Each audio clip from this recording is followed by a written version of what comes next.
Hi, welcome back to my channel. It's me, Kate, the Rusty Makeup Artist. Hey friend, welcome back. I'm back. I'm back home. When I tell you, I literally just walked in the house and I just had to finish off my video because where we last left off, I was leaving and there's a lot of things that happened on my way down there. A lot of things happened.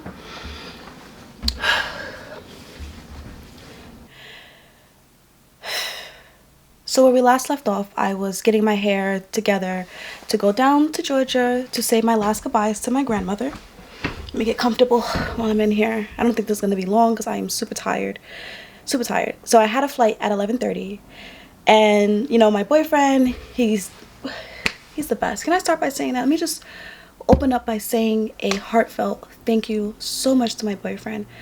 I would not have been able to do any of this without his help. He's super supportive. It was just, when I get into it, you'll understand why. But we were on our way to the airport in the morning. We had enough time to go to get some Denny's. When I tell you we're in and out of Denny's in like 30 minutes, 45 minutes tops. Because my flight was like, they're like, oh, weather advisory for Georgia. And I was like, oh, okay, I don't see anything right now. There's no delays, so this is great. As a matter of fact, they wanted me there earlier than 11:30, now 11 o'clock. I'm like, okay, I don't mind an early flight. We get our Denny's, we're holding hands, we're having coffee, we chit-chat, and life is good. When I tell you, life was good. Up until I got out of TSA. I got my bags checked, everything is good. I look at my phone, because I get a message from Delta, and then I look up at the board, and my flight is canceled. My flight is canceled. Now, for those who don't realize that I am going to a funeral, I can't, this isn't something that I can just, click my heels 3 times and I'm there. This is like, okay, my flight is canceled. I've never had a cancellation of a flight of mine. I've never had to do this before. Not that I haven't taken a flight by myself, but it's like very rare, it's not really something that I do. So I'm in the airport and I am freaking out. I call him and he's like, I'm glad I stayed in the area just in case if anything happened. I'm like, babe, my flight is canceled. I'm a crier. I will cry first, think about it later, and then get into some action. But I'm going to cry first no matter what. I get overwhelmed easy, I cry. I get worried, I cry. I get upset, I cry. I cry for anything. Except it's very rare I cry for happiness. I gotta be really happy to cry. But that's besides the point. I'm in tears in this line trying to get a refund. And then they're like, well, because it's weather related, you may not get a refund. I'm sitting here like, why is that my fault? Are we forgetting that I'm on my way to a funeral? Are we forgetting that? And you're gonna tell me I'm not gonna get a refund on my flight that you guys canceled? Not on me. We didn't cancel it because I was late. It wasn't like I didn't get there on time or I missed my flight. I was there on time, exactly where I needed to be. So my surprise, my flight is canceled. I was losing it. I am crying in the airport. I'm talking about boo-hooing in the airport. I'm sitting there with tears streaming down my face. People are looking at me and I'm like, if only you guys knew how important this trip was. And I call him and he's like, all right, he says, you know what? I'm gonna run home, figure out how you're gonna get your refund, all of that, because I'm standing in this long line that's not moving. Everybody's flight is canceled. Everybody's upset. And I'm sure everybody else had important places to go, just like I had important places to go. And he says, figure everything out. I'm gonna go home, pack a bag, we'll drive. That's what he said. And sure enough, he went home, he packed a quick bag, and he said, all right, meet me at Hertz. So here I am taking my little stroll over to Hertz. No, it was Avis. We get to Avis, and here's the most interesting thing, and I just had a feeling that maybe this journey was going to be okay, but I really still wasn't too sure. And I'm sitting there waiting for him to come, and I'm crying, I'm upset, I'm like, I can't believe my flight, now we have to drive. Did I tell you it was 15 hours away? That was 15 hours with no traffic. We're not talking about 15 hours, and that's just it. Imagine you're stopping. Every pit stop that you make, you add another 15-20 minutes to your drive. It's 11, it's like 12 o'clock at this point, 12:30ish, 1 o'clock at this point. The funeral's the next day at 12 o'clock. It's still 15 hours away.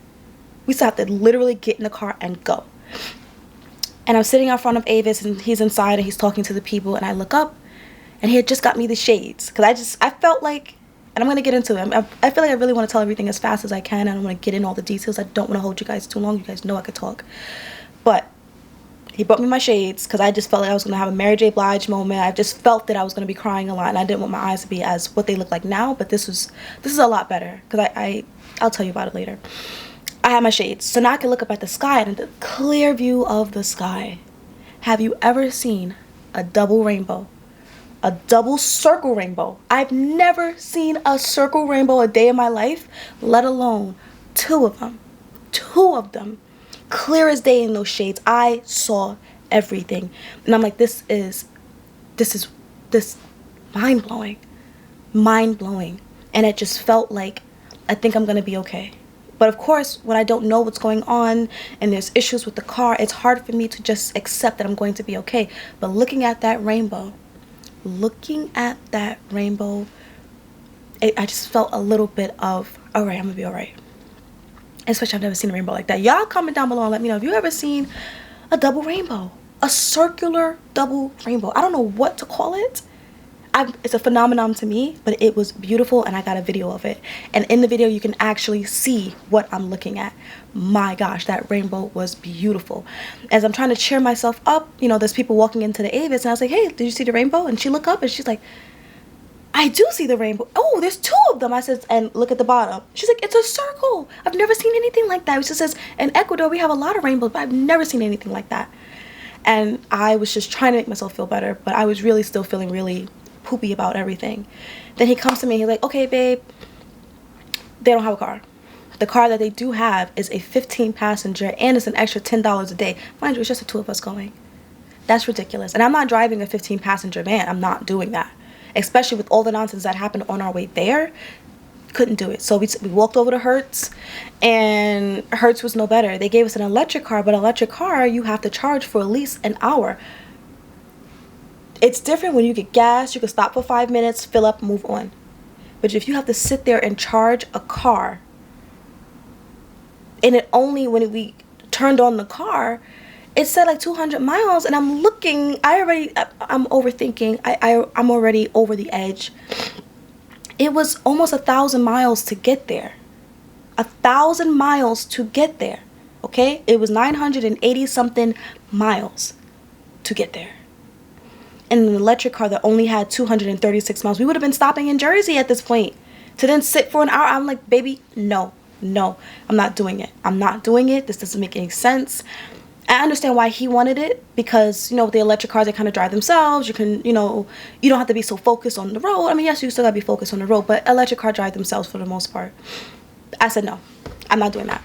This will make us very late. We will never get there on time. If we have to sit here and charge this car every couple 100 miles, it's not happening. I'm not doing it. So I put my foot down. I said, we'll take my car. That's it. We're taking my car. His dad had his car. His dad came and dropped him off to me. And his dad stayed in the area. It's very sweet of his dad. Joe was all the way back to my house. Now it's 1:30. We get in my house. I grabbed some extra stuff that I felt like since I'm driving now, just throw all this stuff in my car and go. And mind you, I had good parking. The setup was perfect. I had my car parked out front. I'm like, this car's going to be here for the next 3 days. I don't got to worry about nothing. And if anything happens to my car, it's right in front of my house. And my landlord has a Ring camera. My car will be safe. And I literally gave up that parking spot. And I was so pissed. I was like, dang, I just got this spot. Literally, right before we were leaving the house, I was like, let me move my car here. It'll be safe. First, it's like down the block. I can't see nothing. But whatever. We get in the car, we get gas, and we take off. I'm like, let me start the drive because I just felt like I just had to. And I just wanted to get it out the way with. Because I knew that I was going to be helping driving, even though I don't know. This is my first road trip without my family. Well, my dad always did the driving. And it was mostly like a non-stop driver. You didn't have to go to the bathroom. We weren't stopping for nothing. And he would put the pedal to the metal. My dad has always driven. That's his piece. That's what he does. That's what he loves doing. He was driving, by the way. I told him I'm flying because I'm not sitting in the car for 15 hours. That's why I booked the flight. I didn't want to do all of that, but I had to. Because at this point, it was either I'm going to sit here and cry about it or we're going to get in the car and we're going to do something about it. I still have more than enough time to get there, even though I wasn't sure how we was going to do it, especially with the weather alerts. And let me tell you about that weather. When we got on the road, everything was fine. I drove for 7 hours straight, no problem. From 2 o'clock, I didn't give up the wheel until like 10:30 at night. And I only gave up the wheel because it started snowing. We ran into the snowstorm. And let me backtrack about my car. I'm a girl. I pay a lot of attention to makeup. I pay a lot of attention to hair. I do not pay attention to my car. As long as she gets me to point A to point B, we're done. She had no windshield wiper. One tire had more air than the other. I had no brake fluid oil. My car needed maintenance, and that's why he was nervous about taking my car. And his car is already almost maxed with mileage, so add another almost 2,000 miles on someone else's car, and my car is only 50 something thousand miles. I'm like, let's take my car. But my car needed some work. She needed a little bit of work to just get her there, but she got us there. Okay, she got us there. Thank you, my snow bunny. That's her name, the snow bunny. She got us there. But going through a snowstorm and you feel a little unsure about your car is just not the safest thing. And not only going through a snowstorm, the streets, the highway wasn't paved. There was no salt. It was dark. Let me tell you about driving down in the South. They do not have street lights. They don't have highway lights. If you're the only car on that road right now, everything is pitch black around me. Everything was pitch black. You could barely see the lines in the road. It was stressful. I was very stressed. I was praying so hard. Like, I just need to get there safe. And I didn't trust that my car was going to do well in that type of snow, because the last time we had snow up here in New York and it didn't plow just yet, I felt like I was sliding a little bit. I did not feel confident. And I'm like, now this is different. There are mountains. There are hills and mountains down there in Georgia. And I was like, this ain't no way. He's like, baby, give me the car. Let me drive. You relax. Relax. Let me take care of this. And sure enough, he was getting it in. He was just driving like nothing. And what he don't know is when I gave up the seat and I just kept looking at him, and I'm looking at how well he's driving. Not that I didn't have faith that he wouldn't be able to drive my car well, you know. It's just the circumstances. I'm stressed. I'm emotional, and I am going down to do something that is hard. Going to a funeral is hard. And this is the first person in my life where a funeral hit me like this. This is so close to home. This was in my house, you know. This is my grandmother. My grandmother that I lived with. My grandmother that done a lot for me. She was very present in my life. Nene was so supportive. Don't even get me started to talk about her. But this was important, and I had to get down there. And I had to trust him enough to just let him take care of me. And that was very hard to do. Because once I get stressed, I start to shut down. Everything becomes a big problem. I'm impatient. I'm upset. I'm just easy to just go off. But he was so patient with me. He's telling me everything is going to be all right. It's going to be all right. So projected, we were supposed to get there at like 5 in the morning. But because of the snow and all that other stuff, we didn't get there until 8 o'clock in the morning. 8:30. 8:30 in the morning. And the service is at 12 o'clock. Thankfully, the service, it was a celebration of life. So we weren't she got cremated, by the way. And she got cremated on Christmas Day. I think that was whack. But okay. And they had like a little banquet hall with the chairs, and everyone was sitting at the tables. There was food. Everyone shared their words. And I don't even want to go dig out her obituary. I don't even want to, because I'm about to start crying. And I feel like crying on the internet is very cringy, and I'm trying not to do that. But you have to understand, if a tear falls here and there, it's my grandmother. Either way, it was actually in the hotel that we were staying in, so we didn't have to drive anywhere else. Once we settled in, we got checked into the room, and mind you, I called them because I was a no-show for that hotel. But while I was in the airport and I told them my flight got canceled, I'm still coming. I'm driving down. I'm in New York, and I have to drive down to Atlanta, Georgia. I will be there very early in the morning, 4 o'clock a.m. And they said, okay, no problem. She wrote my name down, whatever. We get in there, we check in. After we got there, I can't tell you, the biggest sigh of relief is when we actually parked the car. My car, 15 hours on the road. She ain't never done that before. She ain't never been on the road that long. We go to work, we go back. We go to Brooklyn, we go back. We go to Sephora, we go back. That's it. What we did, we've never done before. But she showed up and showed out. She really did take good care of me, and I cannot thank my car enough. We have like a love-hate relationship. I do need to treat her a lot better when it comes to keeping up with maintenance, keeping up with getting her washed, because I really just don't. But I'm really going to try. I wanted to get her detailed, but that's a whole situation. That's besides the point. The point is, we got there. He took a nap, and I was able to close my eyes for maybe 20 minutes, but I had to get up and write my thoughts and my feelings, because everyone was, sharing their words of, their memories with Nene.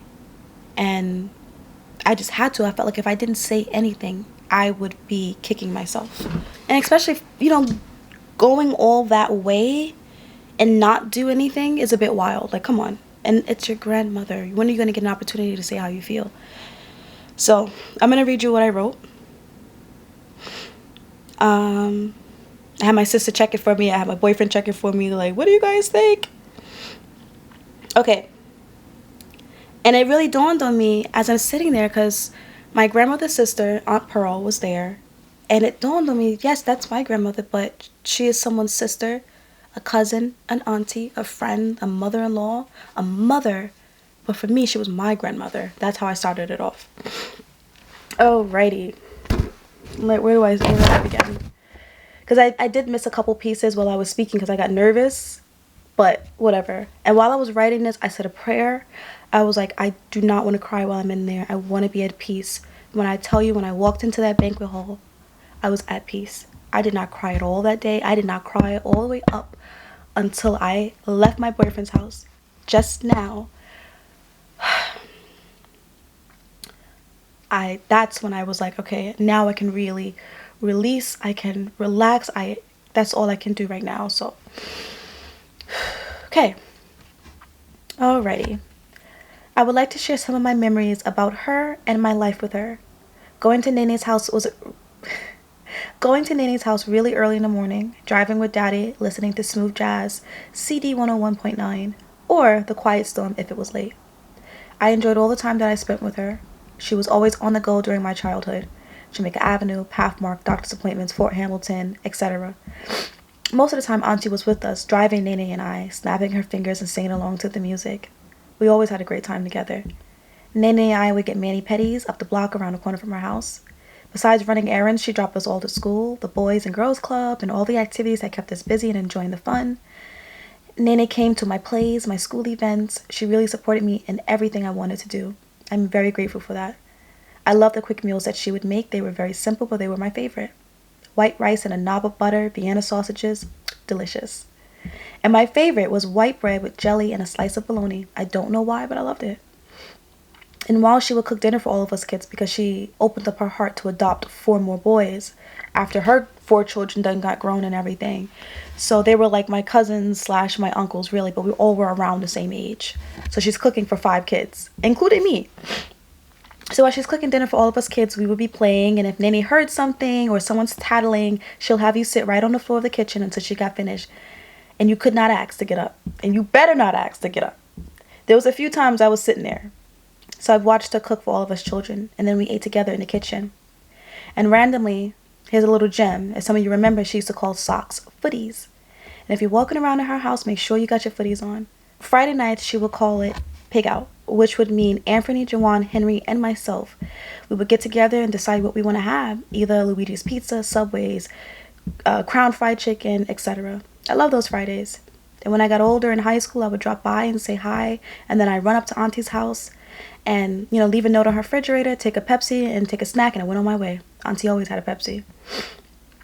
And when she moved, I called, I sent her pics, and I kept her up to date with what I'm doing, which brings me to a really funny story.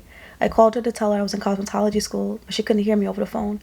I tried multiple ways of saying cosmetology school, and yet she kept saying, I'm sorry, I just can't hear you. I just can't hear what you're saying. So I responded, that's okay. I love you anyway. And she said, I love you too. I'm glad she heard that. Recently, she got to see my hairstyling skills, and she loved it, and I was truly happy to hear that. I always truly felt loved by her, and I will always love her. I'll never forget the big kisses on my forehead when I would stop by, a hello kiss and a goodbye kiss, and Daddy would get them too. It was so cute. Daddy would lean in and she'd kiss him right on the forehead. I love that we share a name. I'm always happy to tell the story. And if you ask my father, he will tell you that he came up with the name, a combination of her middle name, which is Kate. Her name is Frances Kate Kelly. And my father's name is Walter Lynn Kelly. You put it together, you got Caitlin. And then I have my auntie's middle name, Arlene. So my full name is Caitlin Arlene Lynn Kelly.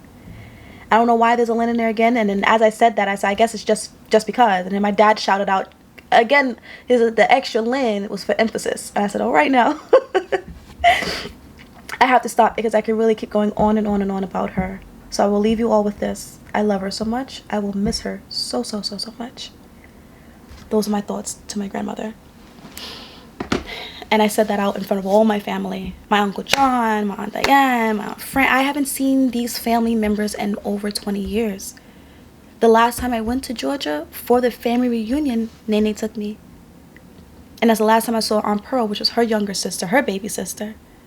And everyone was like, I remember you were so little, you were so cute, that big smile. My Uncle John was like, when I last saw you, but like this. I'm like, I ain't nothing changed, I'm still the same height. I'm still the same height. I just got a little bit older.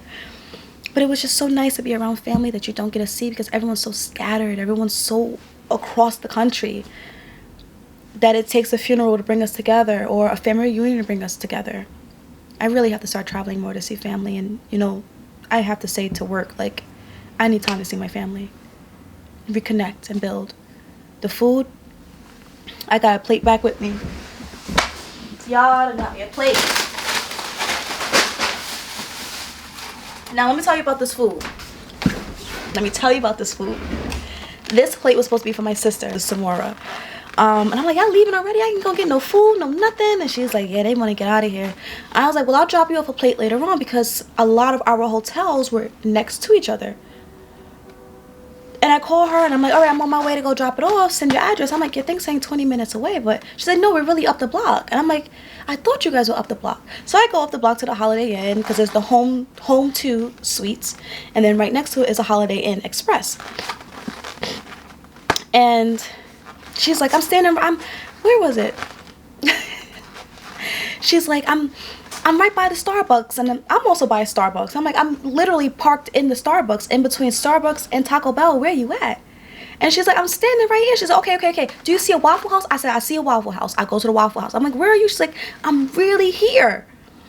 Everywhere, every location. Do you see the Burlington? I was like, the Burlington is right behind me. Where are you at? Long story short, she was in McDonough. I hope I'm not, disrespecting anybody by saying it wrong, but McDonough, and we were in Griffin. And McDonough was like 20 minutes away.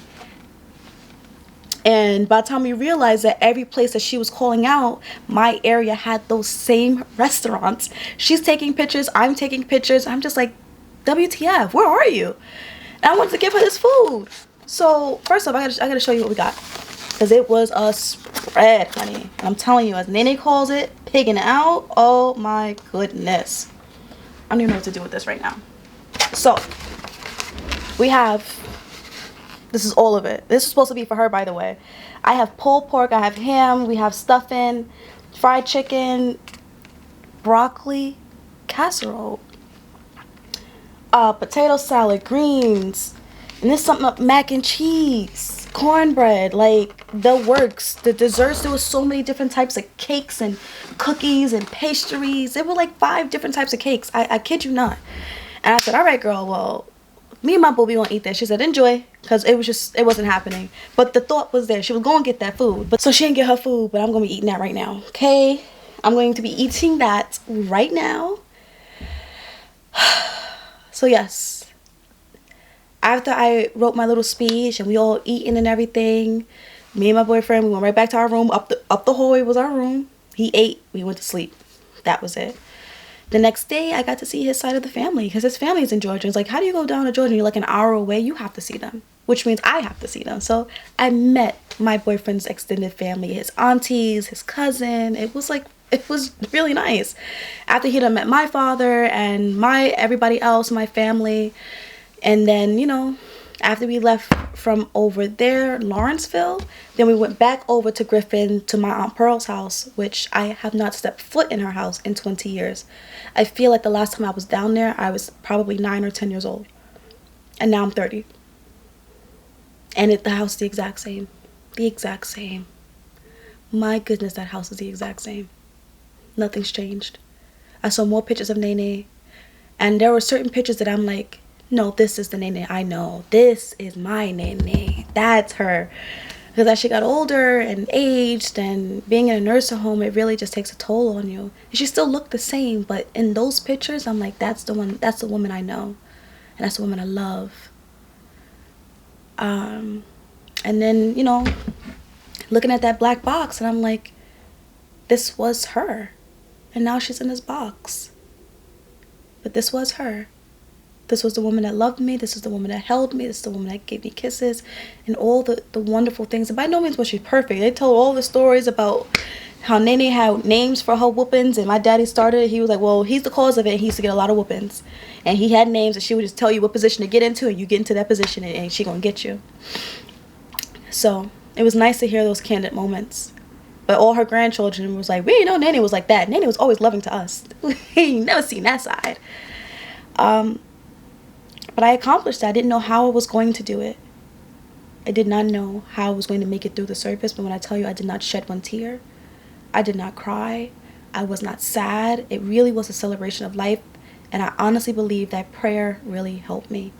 Because I said, all I want to do is just be at peace. And I want to be calm, giving my words to my grandmother.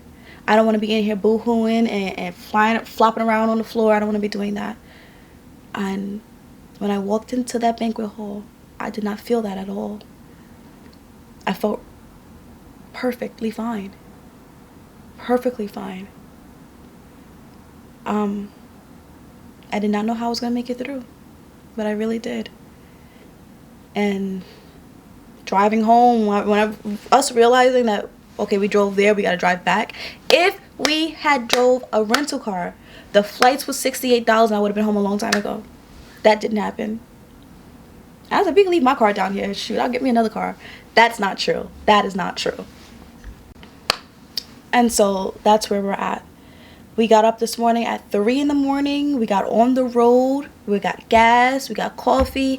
At 3:30, we were on our way. And you know me, I'm always going to start the first leg. There's one thing I realized about my boyfriend. He's not a fan of driving in the nighttime. And I don't mind driving in the nighttime or early morning where there is no light. So let me go ahead and get this first leg out the way. We bounced back and forth. I did 4.5 hours. He did 4.5 hours. And then the last 2.5, the last 5 hours, we split up evenly. And then I just had to take myself home. So we drove all the way to Brooklyn, dropped him off, said hello to his family, used the bathroom because I had another 45 minutes to take myself home. And I literally just got through the door. Just got through the door. And on my way home, I cried and I cried and I cried. All the feelings that I thought that I was going to have on Saturday, they all came back to me today, especially when I had to reflect and think about everything that I've been through. Everything that I had to go through to get through it. That makes sense? I went through a lot. I went through a lot. I tell you, that snowstorm and the cars and the cancellation. I'm telling you, I was so defeated. I was so defeated. But my boyfriend gave me hope that everything was going to be okay. And everything was okay. This turned into an impromptu road trip. And he literally said in the morning, he's like, oh, we got to do a road trip. Oh, it's so much fun, listening to music and singing and karaoke and everything. And I'm sitting here like, yeah, that's so great. Did not know that we'd be taking an impromptu road trip that same day. And it was going to be that long. 15 hours? And really wasn't 15 hours. It was really 18 hours to get there. It took us 15 hours to get back today, but it was 18 hours on Friday. Wow. And I couldn't sleep. I could not sleep on the way there. I was so anxious. I was so and with all the weather, it was so bad. And then when we got out there and they only had this much, I'm like, are you tripping? Is this the reason why you canceled my flight for this little bit of snow? Like, I get y'all not used to snow, but that wasn't a blizzard. Yes, driving through snow is wild. But it wasn't a blizzard. It wasn't a foot of snow. It was only 2 inches. And the fact that I saw cars on the side of the road, I'm like, what are you guys on the side of the road for? This ain't nothing to New Yorkers. Like, this was nothing. This is why y'all canceled my flight? For a little bit of snow?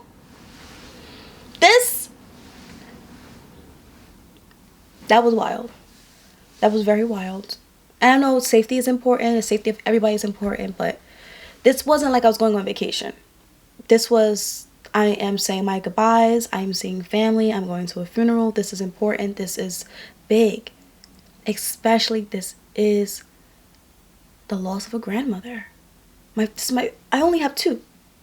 Or I had 2 and I only have 1 left now. But to lose a grandparent is tough. Very tough. And today I made the phone call. Because I kept saying since the day I found out that she passed, I said I need to call the nursing home and tell them thank you for everything. And I called them today on my way home and I just said my grandmother recently passed, Miss Francis. And I just wanted to tell you guys, thank you for everything you did for her. Everything that we were not able to do. You took good care of her. And I just can't thank you enough. I appreciate you all. I just felt like I had to. Because there were plenty of times I would call, and because she had arthritis in her hand, she really couldn't answer the phone like that. But I would call, and they'd answer the phone for her and make sure she got set up good. And they always made sure I got through to her.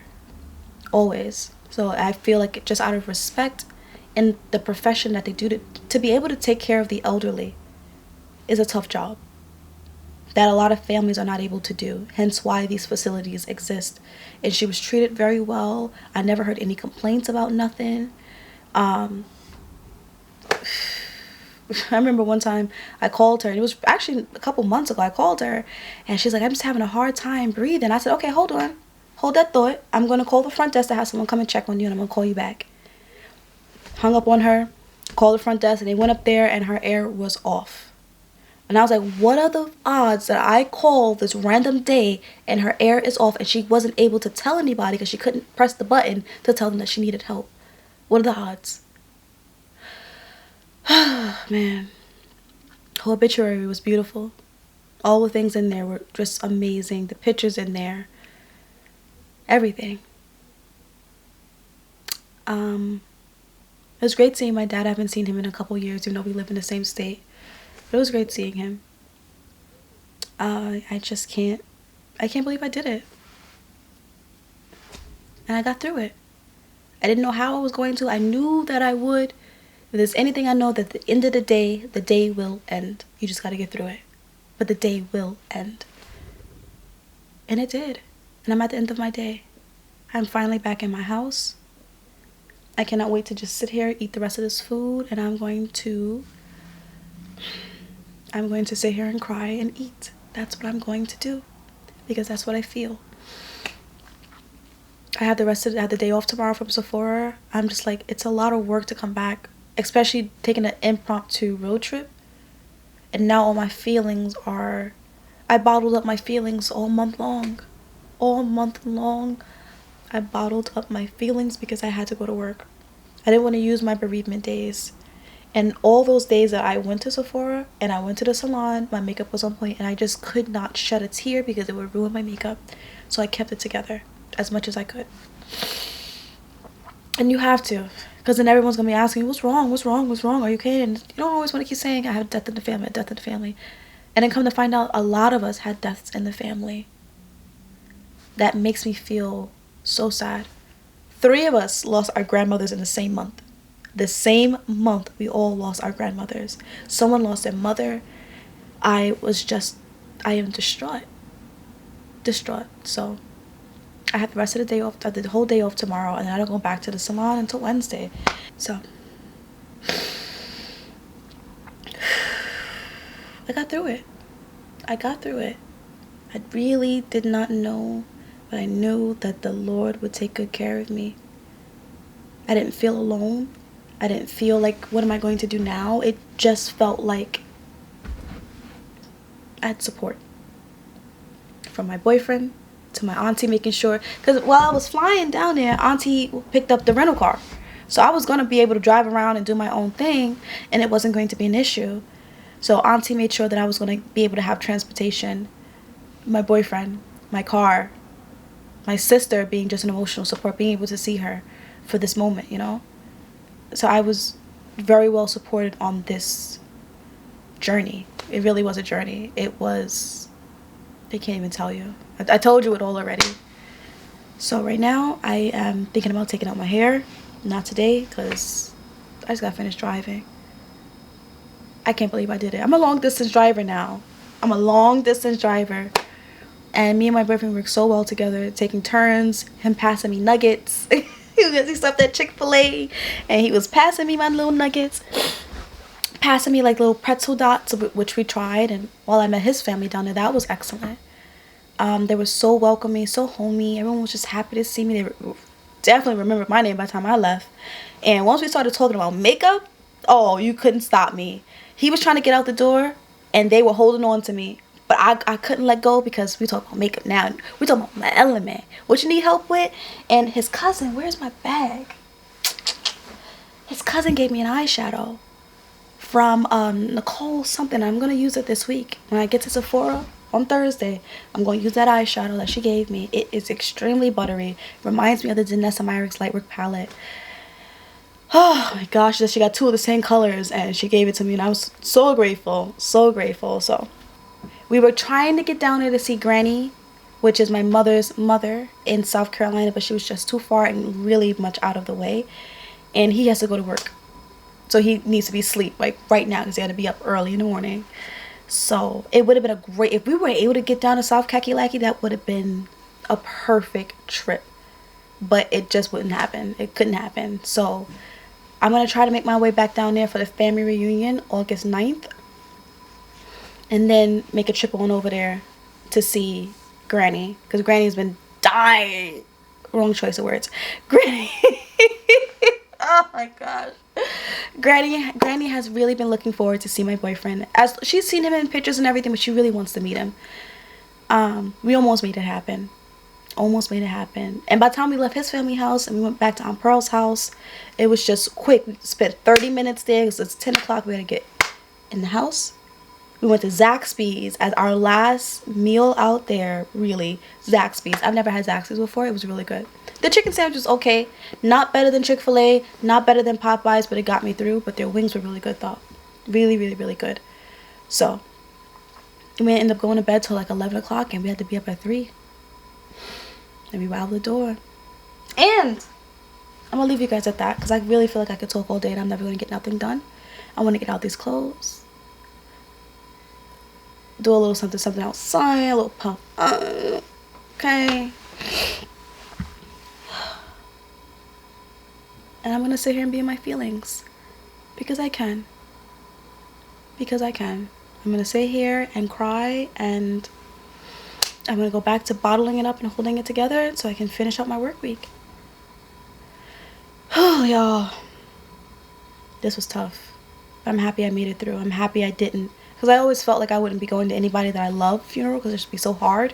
But it's just something that you have to do. It's a part of life. It's a part of life. So, I got it done.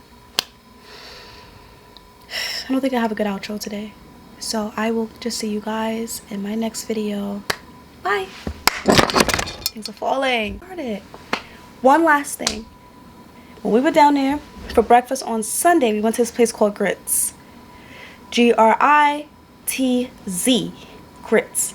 Walked in there because I saw the menu. I saw they had catfish, country gravy, country fried steak. There was so much southern cooking that I saw. I was like, I gotta try it. I gotta try it. I'm not going to Waffle House. Waffle House is always gonna be the same, and it's okay. Let me take that back. Waffle House is good, but what I wanted was southern comfort food. Waffle House is Waffle House. So we went there. When I tell you we walked in and we were the only black people there, and this place was full of white people, I was like, oh. And I said to him, I said, where the Negroes at? We the only Negroes up in here. What is this? But they were really, really nice. Our waitress, Judy, she was a doll. She was a doll. She told us how much she liked the stricoline. Stricoline. You ever heard of stricoline? Stricoline is the saltiest piece of bacon you've ever had. Yes, bacon is salty, but a stricoline looks like a bacon. It's fried, and it's a mix between bacon and fatback. If you ever have fatback, you know what I'm talking about. You know, fatback is very salty, and you put that in your greens, you put that in your cabbage, whatever. This was like a fried version of that, so it was salty. She's like, I love it, Mom. My high blood pressure, I just can't have it all the time, but it's really good. And she gave it to us for free and let us try it. All the waitresses were really nice. They were smiling at us. They worked so well together. Like, the vibe was really, really good. And then when I turned around again, I saw another black person. I was like, okay, all right. We're not the only black people up in here. I started to feel a little more comfortable. Although they were nice, I'm from New York. I'm not from the South. And from what I hear from the South, and I did see a lot of Confederate flags out there, and I was like, okay, all right. Gotta be prepared. But our waitress, everybody was so nice. So I left them a Google review, and I tipped her really nice. I tipped her a 20. Mind you, our bill came up to $20. So I had fried catfish. It came with the freshest catfish I've ever had. Let me tell you, I don't want to say I'm a catfish connoisseur, but I love a good fried catfish with some grits and some gravy. And it came with 4 pieces of shrimp and it came with biscuits. That's how I wanted my meal. The Booski, he had country fried gravy. No, it was country fried steak with the gravy, the eggs, hash browns. Oh, it was something else that he had. It was delicious. When I tell you that catfish was delicious. It was hot to the very last bite. Seasoned really good. The crunch was good. It wasn't oily. And when I tell you, I said to him, I was like, I don't think I've ever had catfish this good. I'm gonna keep it real. I don't think I ever did. This was the freshest catfish I ever had. It didn't taste like fish. It didn't taste like mud. It just, wowzers. It was delicious. I had to tell you guys about that. That was that. And then let me tell you about my car. We did maintenance on my car. As I told you, we have new windshield wipers. We have windshield wiper fluid because I ain't have much, and we ran out on the way down there. My brake oil got filled up, and we got her a good wash, and she's all right. She is all right. I can't tell you guys enough how much I appreciate my little car. My little car be getting me places, and I really gotta take good care of her moving forward. They're besties, you know. She needs me and I need her. So yes, those are the things I forgot to tell you guys. But that place, Grits, if you ever in Georgia and Griffin, go to Grits because it was good. And their grits was very good. And once I gave her my order, she was like, that's interesting. I've never seen an order like that before. And in my mind, I'm like, I like to dip whatever into the gravy. I like to mix my gravy with the grits. I like to, if I had eggs, I would put the gravy on the eggs. I dip my little catfish in there. I dip my little shrimp in there. My gravy was all over the place, but it was delicious. Don't get me started. I could taste the food now, but I got all this food. When I ate my plate, I was like, dang, this stuff is good. This stuff is good. The potato salad, the ham, stuffing, pulled pork. Now, Nene would say this is good eating. Nene would say we picking out tonight. That's a pick out meal right there. So that's that.